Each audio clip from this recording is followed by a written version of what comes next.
Dear student, तो आज हम लोग क्या पढ़ेंगे? Diversity of the living world. तो इसको हम लोग चलो स्टार्ट करते हैं। If you look around you see, if you अगर आप लोग चारों तरफ अपने देखते हैं, you will be see a large variety of the living. अगर आप अपने चारों तरफ देखेंगे तो आपके पास बहुत सारे लिविंग ऑर्गेनिज्म होंगे। ठीक, बी इट प्लॉटेड प्लांट हो सकते हैं, इंसेक्ट हो सकते हैं, बर्ड हो सकते हैं, योर पेट्स आपके पालतू जानवर भी हो सकते हैं, अदर एनिमल एंड प्लांट्स। ये कहने का मतलब है कि आपके आसपास बहुत सारे प्रकार के एनिमल एंड जानवर स्पीसीज हो सकते हैं। ठीक, अच्छा, देर आर में सेवरल ऑर्गेनिज्म यहाँ है जो कैन नॉट सी, जो यहाँ पर बहुत छोटे छोटे भी ऑर्गेनिज्म हैं जो हम लोग नहीं देख सकते हैं। Your naked eye but they are around you, आपके आस ही पास हैं पर आप लोग उसको नहीं देख सकते हैं। अच्छा, जैसे हो गए बैक्टीरिया हो गए ना, आपके मतलब आस ही पास रहेंगे, आपको दिखाई नहीं देंगे। अच्छा, if you were to increase, बढ़ा लेते हो एरिया जो मेक ऑब्जर्वेशन, अगर आप लोग ने एक एरिया बढ़ा लिया, जैसे एक रूम हो गया उसमें बढ़ाओगे, ठीक, द रेंज एंड वेराइटी, क्या कहा है कि the range and variety of organisms you would be increase. और जैसे आपने छोटा रूम ले लिया ना, छोटा मतलब ले लिए एरिया, तो वहाँ कम कम स्पीसीज पाए जाएंगे, कम कम एनिमल जानवर पाए जाएंगे। अगर बहुत बड़ा ले लिए तो वहाँ पर बहुत मतलब अनेक अनेक टाइप के जानवर आपको मिल जाएंगे। ठीक, अच्छा, ऑब्सोल्युटली कह रहा है क्या वास्तव में, इफ़ यू विजिट, देखते हो डेंस फॉरेस्ट, अगर आप घने जंगल को देखते हो, you with probability see much greater numbers and kinds of living organism, तब आप देखेंगे greater numbers and kinds of living organism को आप लोग देखेंगे। अगर डेंस फॉरेस्ट हो गए, घने जंगल हो गए। अच्छा, ईच जो different kinds of animal and organism होते हैं, जो सी आपने देखते हैं, रिप्रेजेंट करता है एक स्पीसीज। आपने जो देखा डिफरेंट डिफरेंट टाइप के एनिमल एंड जानवर, वो एक एक स्पीसीज बताता है। ठीक, अच्छा, ये इंपॉर्टेंट क्वेश्चन है। नंबर ऑफ स्पीसीज जो नोन एंड डिस्क्राइब, रेंज कितना है? 1.7 से लेकर 1.8 मिलियन है, बिलियन नहीं है, कितना है? नंबर ऑफ स्पीसीज जो है नॉन डिस्क्राइब अभी तक जो है एनिमल एंड प्लांट दोनों को मिला कितना है? 1.7 से लेकर 1.8 मिलियन। ठीक, जिनमें से 0.5 मिलियन से 0.6 मिलियन जो प्लांट के हैं वो, और बाकी सब 1.2 मिलियन के आसपास जो हैं वो किसके हैं? एनिमल के स्पीच। और एक इम्पॉर्टेंट क्वेश्चन यहाँ से बनता है कि बायोडाइवर्सिटी किसको बोलते हैं? बायोडाइवर्सिटी की बात कहें तो जो number and types of organism present होते हैं अर्थ पे। ठीक, जो number and types of organism जो होते हैं प्रेजेंट होते हैं अर्थ पे, उसको हम लोग बोलते हैं क्या? Number and types of organism जो प्रेजेंट होते हैं अर्थ पे, उसको हम लोग क्या बोलते हैं? बायोडाइवर्सिटी। ठीक, अच्छा, वी रिमेंबर, हमको याद रहना चाहिए कि हियर दैट आर एक्सप्लोर करते हैं, जैसे न्यू एरिया हम लोग बढ़ा देते हैं, even old one new organism continuity be identify. मतलब ये कहना चाहता है कि जैसे जैसे हम लोग बड़े एरिया करेंगे, छोटे एरिया, वो उस हिसाब की स्पीसीज हम लोग को आइडेंटिफाई कर लेंगे। अगर बड़ा एरिया रहे तो बहुत ज़्यादा टाइप के नए नए एनिमल मिल जाएंगे। ठीक, अच्छा, एट अर्लीस्ट क्या कर रहा है? स्टेटर अर्लियर, जो पहले की बात है, the millions of plant animal and words, there are, यहाँ पर बहुत सारे मिलियंस ऑफ प्लांट एनिमल हैं वर्ड्स में। ठीक, वी नो, हम जानते हैं, plant and animal own area their local and, क्या कह रहा है कि प्लांट और एनिमल की जो है, वी हमको पता है कि जो प्लांट और एनिमल की हैं स्पीसीज जो हैं on area and they local name, मतलब जैसे हम लोग जैसे कद्दू की बात करते हैं, कद्दू की अपने यहाँ कोई कद्दू कहता है, कोई कोहड़ा कहता है, और दूसरे जगह एरिया में अलग अलग कहते हैं, गांव गांव में ही नाम इसका चेंज होता है। ठीक, जैसे एग्जांपल यही कहना चाहता है, प्लांट एंड एनिमल जो नेम होता है लोकल एरिया में अलग अलग होता है। ठीक, तो हम लोग को नाम मतलब कोई सामान वामान लेने जाना था तो दिक्कत आती थी, तब क्या किया, जो लोकल नेम वुड भी वेरी करते हैं, तो फ्रॉम प्लेस टू प्लेस, एक जगह से, अब जैसे तुम मतलब जौनपुर में रहते हो, फिर कानपुर गए तो वहाँ कुछ नाम चेंज हुआ, फिर ऐसे और कहीं गए मुंबई वहाँ नाम चेंज हुआ, तो इससे एक दिक्कत आती थी। उसको जो लोकल नेम था वो डिफरेंट था, द लोकल नेम वेरी करता था from place to place and even in a country, एक ही देश ही में। ठीक, probably you recognise the confusion कर देता था आपको, जो क्रिएट इफ़ कन्फ्यूजन क्रिएट करता था, if we did not find way mean to टाल के जर, उसका नाम कहीं अलग था, कहीं दूसरा नाम था, तो इससे हम लोग को जो सामान लेने में बहुत दिक्कत होती थी, उसका नाम क्या है, कैसे जानेंगे क्या नाम है। ठीक, ईच अदर, ठीक, रेफर करता ऑर्गेनाइज टॉकिंग अबाउट, मतलब बातचीत करने में दिक्कत आती थी तब। देयर इज नीड एक हमको ज़रूरत पड़ी standardize naming of the living organism की। एक लिविंग ऑर्गेनिज्म की हम लोग सोचे कि एक ऐसा नाम रखें जो पर्टिकुलर मतलब हर एक जगह वो नाम लागू हो। ठीक, सच ए पर्टिकुलर नोन है the need of international naming of the living organism का सच ए पर्टिकुलर ऑर्गेनिज्म जो सेम नाम बताना है इन द वर्ड में, पूरे वर्ड में एक नाम हो ऐसा नाम, उसको हम लोग क्या बोलते हैं, नॉमेनक्लेचर। क्या कहते हैं कि जो नीड एक स्टैंडर्ड नीड जो हम लोग को जरूरत पड़े naming of the living organism such that a particular organism, एक पर्टिकुलर ऑर्गेनिज्म का जो नेम है सेम नेम होना चाहिए all over the world. The process is called nomenclature कहते हैं। ठीक, एब्सोल्युटली वास्तव में नॉमेनक्लेचर की बात करते हैं। जो नॉमेनक्लेचर है या नेमिंग पॉसिबल होता है ऑर्गेनिज्म जो डिस्क्राइब करता है correctly will known the what organism name attached is called identification.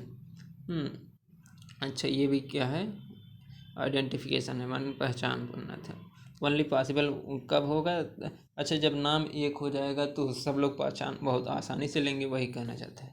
In order to facilitate the study, हम ऑर्डर बढ़ा देंगे फैसिलिटेट टू स्टडी करने के लिए। साइंटिस्ट हैव इटाब्लिश्ड कर दिए procedure and assign the scientific name is known as organism. ठीक, the जो एक्सेप्टल दिस इज यहाँ पर एक्सेप्टेबल जो आप द बायोलॉजिस्ट हैं ऑल ओवर द वर्ल्ड जिन्होंने एक्सेप्ट कर लिया the for the plant and scientific name के लिए जो बेस्ड ऑन एग्रीड प्रिंसिपल, एक प्रिंसिपल दे दो criteria which is provide international code of biotechnical nomenclature.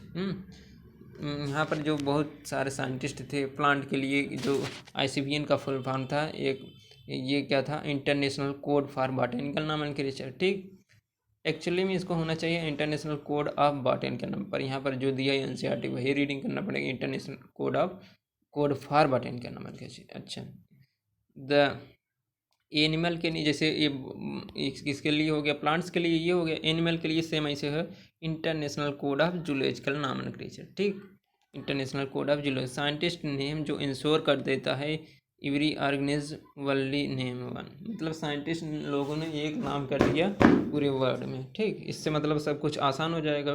Description of any living organism जो इनेबल होता है people any part of the world arrive in the same name, they also ensure करता है such name not been used for any other non organism. Biologist की बात करते हैं, biologist जो फॉलो करते हैं यूनिवर्सली एक्सेप्टेड प्रिंसिपल, जो प्रोवाइड करते हैं scientific name of non organism. Each name have दो कंपोनेंट। जो बायोलॉजिस्ट थे वो ने क्या कर दिया, नेमिंग कर दिया, कैसे प्लांट का नेम रखेंगे, उन्होंने दो कंपोनेंट रख दिए। ईच नेम के पास कहते हैं दो कंपोनेंट होंगे। पहला नेम जो होगा वो जेनेरिक होगा, क्या जेनेरिक जीनस को बताएगा, दूसरा क्या होगा स्पेसिफिक एपिथेट का बताएगा। स्पेसिफिक एपिथेट क्या बोल देंगे, एक होगा जीनस को बताएगा, दूसरा स्पीशीज को बताएगा। ठीक, अच्छा दिस सिस्टम जो प्रोवाइड करता है नेम ऑफ टू कंपोनेंट, इसी को हम लोग बोलते हैं बाइनोमियल नॉमेनक्लेचर। अच्छा, बाइनोमियल नॉमेनक्लेचर पद्धति किसने दिया था जानते हैं, लीनियस साहब ने। किसने, the naming of the system given by किसने दिया था, Carolus Linnaeus, being practised by biologist all over the world. एक नाम होगा क्या, बाइनोमियल नॉमेनक्लेचर लीनियस नाम। This naming system use two word होंगे, क्या दो वर्ड होंगे, फॉर्मेट फाउंड इन कन्वीनियंट हो, जिससे आसानी होगी। एग्जाम्पल जैसे मैंगो की बात करें, इसका नाम कैसे होगा, हम मैंगी फिर इंडिका होगा।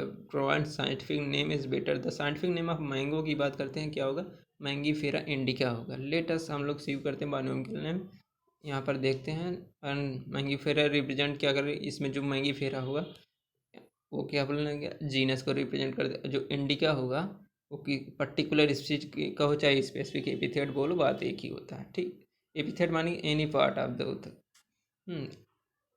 ए स्पेसिफिक एपिथेट देखो भाई, पर्टिकुलर स्पीच को चाहे स्पेसिफिक एपिथेट बोलो, एक ही बात है। अदर यूनिवर्सल रूल यहाँ फॉलो है। पहला रूल क्या है, बायोलॉजिकल नेम जनरली कैसे होना चाहिए, लैटिन लैंग्वेज में। तो जो कंप्यूटर में देखोगे ना उसमें लैटिन लैंग्वेज होगा, और लिखा किस में जाएगा, इटैलिक अक्षर में। बायोलॉजिकल नेम जनरली किस में लिखा जाएगा, एक लैटिन लैंग्वेज लिखा जाएगा जनरली लैटिन, और biological name generally in Latin language में होगा, लिखा किस में जाएगा, इटैलिक अक्षर में कंप्यूटर में होता है। They are latinised derived from Latin in respective their origin होना चाहिए। अच्छा, फर्स्ट वर्ड जो होगा रिप्रेजेंट करेगा बायोलॉजिकल नेम क्या, जीनस, और सेकंड वर्ड क्या होगा, डिनोट करेगा specific epithet.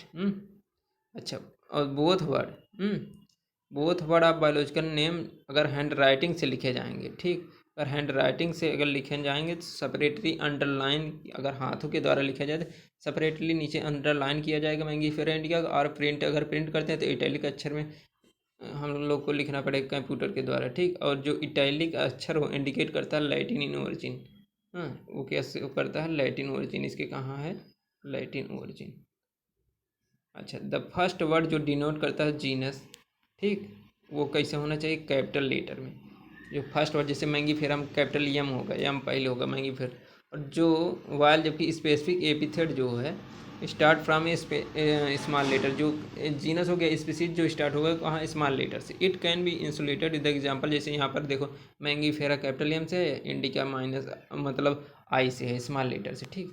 Name of author, यहाँ से भी एक क्वेश्चन उठता है। नेम ऑफ आथर अपीयर हम लोग लिखते हैं, आथर मान लेखक का नाम जो होता है, इन्होंने डिस्क्राइब किया आफ्टर द स्पेसिफिक एपिथेट, जैसे मैंगीफेरा इंडिका हो गया उसके आगे हम लोग लिखेंगे in the end of biological name in written in abbreviated, माने क्या लिखेंगे, शॉर्ट फॉर्म में लिखेंगे, ठीक। जैसे मैंगीफेरा इंडिका लिन, यहाँ तक लिखा है, ठीक, मैंगीफेरा इंडिका लिन। अच्छा, और क्या है द फर्स्ट, इसका मीनिंग क्या होगा, मैंगीफेरा इंडिका लिन का मतलब होता है कि किसने डिस्क्राइब किया, पहली बार लीनियस साहब ने, ठीक। साइंटिफिक नियरली इम्पॉसिबल होता है study of the living organism, जो सिंस जो नियरली इम्पॉसिबल स्टडी है of the living organism, it is necessary होता है डिवाइस नेम, क्या है, devise some means this is possible, this process is called classification. Classification का डिफिनीशन एक याद रखना है कि एनी थिंग्स, क्या, any things group into convenient category, anything group into category based on some easily observable character को known as classification. Classification क्या, anything group into convenient category जो बेस्ड ऑन है सम इजिली ऑब्जर्व कैरेक्टर को ही classification कहते हैं। अच्छा, किस class में रखा जाए अगर पहचानने के बाद। अच्छा, वी एग्जाम्पल है कुछ इजली है जो रिकग्नाइज करते हैं, ग्रुप ऑफ प्लांट एनिमल है जैसे cat dog insect. The moment we हम लोग यूज करेंगे एनी ऑफ द टर्म जो एसोसिएटेड हैं certain character of the image do you see था, क्या ये कहना क्या चाहता है कि what image do you see, देखते हो यू थिंक ए डॉग, अगर हम लोग कहेंगे कि डॉग वहाँ पे देखो तो आप लोग के चित्र में हमेशा डॉग का चित्र आए, क्योंकि उसको आपने देख लिया है एब्सोल्युटली। ये कह रहा वास्तव में ईच वन जो अस हैं सी देखते हैं डॉग नॉट कैट, अगर हम लोग कह देंगे वहाँ देखो डॉग है तो अब डॉग ही अपने दिमाग में आएगा, कुत्ता के मतलब क्या, बिल्ली की बात नहीं आएगी आपके दिमाग में। अच्छा, now if you will think a Alsatian, Alsatian a variety of dog का है, अगर हम लोग कहेंगे वहाँ पर एक एलेस्टेशियन है, अभी सब लोग सोचेंगे एलेस्टेशियन क्या होता है, अब यही सोचने लगे। वी नो, हम जानते हैं, वी आर अबाउट टॉकिंग, मतलब तब हम लोग नहीं जान पाएंगे कि किसके बारे में बात कर रहे हैं, ठीक। सिमिलरली सपोज करो कि अगर हम मैमल्स की बात करते हैं तो आप लोग जान लेंगे कि उसके पास एक एक्सटर्नल ईयर होगा, बॉडी हेयर्स होंगे। लाइक वाइज अगर प्लांट्स की बात किया जाए, if you talk wheat plant then picture आपके माइंड में तुरंत बन जाएगी, ठीक। यहाँ पर वीट प्लांट है, नॉट राइस, राइस की नहीं बनेगी, ठीक, अदर प्लांट। अच्छा, हियर यहाँ पर dog cat mammals and wheat, क्या, rice and animal all convene category हैं जो स्टडी हम ऑर्गेनिज की, ये सब एक कन्वीन कैटेगरी। साइंटिफिक टर्म जिन्होंने यूज किया क्या कैटेगरी में, टैक्सा। अच्छा, टैक्सा और टैक्सान की बात करते हैं, जो टैक्सा होता है प्लूरल होता है, प्लूरल वाक्य, और जो टैक्सान होता है सिंगुलर फॉर्म में होता है, ठीक। अच्छा, हियर यू मस्ट रिकॉग्नाइज करेंगे टैक्सा जो इंडिकेट करता है वेरी डिफरेंट लेवल। प्लांट की बात करते हैं, प्लांट फार्म एक आल्सो एक टैक्सा है, ठीक। वीट इज़ आल्सो एक टैक्सा है। एनिमल मैमल्स डॉग ऑल जो टैक्सा हैं, but you know dog and mammals की बात करते हैं and animal dog represent the other taxon different level. अच्छा, ठीक है। टैक्सोनॉमी क्या कहते हैं, बेस्ड ऑन द करैक्टरिस्टिक्स पे बेस्ड होता है। ऑल लिविंग ऑर्गेनिज्म, जितनी भी लिविंग ऑर्गेनिज्म क्लासीफाई करते हैं to different taxa, process is known as taxonomy. External intellectual along with the structure of cell development process and ecological information organism essential है form the basis of modern taxonomy, ठीक। अच्छा, ये basis of the classification, यहाँ से एक question बनता है basis of classification क्या है।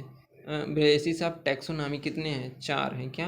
पहला है कैरेक्टराइजेशन, फिर क्या है आइडेंटिफिकेशन, फिर क्या है क्लासिफिकेशन, फिर क्या है नॉमेनक्लेचर। ठीक, बेसिस ऑफ द टैक्सोनॉमी क्या है ये? अच्छा, सिर्फ आइडेंटिफिकेशन, क्लासिफिकेशन, नॉमेनक्लेचर अगर 3 ही को ले लिया जाए, क्या आइडेंटिफिकेशन, क्लासिफिकेशन एंड नॉमेनक्लेचर को ही सिर्फ ले लिया जाए तो इसको हम लोग बोलते हैं सिस्टमेटिक। और बेसिस कितने हैं टैक्सोनॉमी? 4। क्या क्या? Characterisation, identification, classification, nomenclature. Taxonomy की बात करते हैं। टैक्सोनॉमी जो है नॉट समथिंग न्यू, कोई नया वाक्य नहीं है, पुराना है। ह्यूमन बीइंग ऑलवेज इंटरेस्ट था knowledge more and more about the various kinds of the organism particular with the reference of their own use. Early day human की बीइंग की बात करते थे, जो बहुत पहले की बात है। नीडेड फंड कुछ सोर्स था, बेसिक नीड फॉर फूड। पहले की हम लोग की क्या ज़रूरत थी? क्या बेसिक नीड हम लोग की क्या है? Food, cloth and shelter. Hence earliest classification किस पे बेस्ड था? ये क्वेश्चन बनता है। वेरियस यूजेज ऑफ इकोनॉमिक, क्या था? जो पुराना जो था अर्लीस्ट क्लासिफिकेशन किस पे आधारित था? Based on use of economic importance. ठीक। अच्छा, ह्यूमन बींग्स की बात करते हैं। क्या human being since a long time से not only interested knowledge more about the different kinds of organisms and diversity। Human beings की बात करते थे, इसको नॉट ओनली इंटरेस्ट, इसको सिर्फ इंटरेस्ट नहीं था more about different kinds of organism and their diversity but also relationship among them. ठीक, मतलब ह्यूमन को इक्वली इंटरेस्ट ही नहीं था, मतलब डिफरेंट डिफरेंट टाइप ऑर्गेनिज को जानने की, बट उससे भी आगे उसमें क्या रिलेशनशिप होता है उसको भी जानने की कोशिश कर रहे थे। अच्छा, branch of study of branch this type जो स्टडी है ह्यूमन बींग, यहाँ से क्वेश्चन बनता है। जो ये सब है पूरा यहाँ से लेकर यहाँ तक, उसको हम सिस्टमेटिक बोलते हैं। Human being were since a long time not studied diversity more about the diversity but also relation among them the branch of study known as systematic. Systematic में क्या क्या आता है? Identification, classification, nomenclature. अच्छा, word systematic की बात करते हैं हम। जो वर्ड सिस्टमेटिक डिराइव्ड फ्रॉम कहाँ से लिया गया? Latin word systemas. ये पूछता है सिस्टमेटिक, सिस्टमा मीन्स क्या होता है? Systematic arrangement of the organism. क्या होता है? Systematic arrangement of the organism. ठीक। अच्छा, लीनियस की बात करते थे। लीनियस ने systema naturae, systema naturae term दिया था, सिस्टमा नेचुरे। अच्छा, टाइटल ऑफ पब्लिकेशन इनका क्या था? सिस्टमा नेचुरे, प्लांट्स के बारे में दिए थे। ठीक। अच्छा, स्कोप जो हुआ था, स्कोप जो था नहीं, सिस्टमा नेचुरे है ना, तो ये है एनिमल के लिए था। प्लांट्स के लिए स्पीशीज प्लांटेनम इन्होंने दिया था। इनका title of publication. Scope of systematics की बात करते हैं। वाज लेटर, बाद में इसको हम लोग बढ़ाकर क्या क्या इसमें इंक्लूड किया? Identification, nomenclature and classification. Systematic में क्या क्या आता है? Identification, nomenclature and classification. Systematic की बात करते हैं, ये इवोल्यूशनरी रिलेशनशिप होता है एमंग द ऑर्गेनिज्म के बीच में। ठीक। ओके, तब हम लोग टैक्सोनॉमिक कैटेगरी नेक्स्ट क्लास में हम लोग देखेंगे।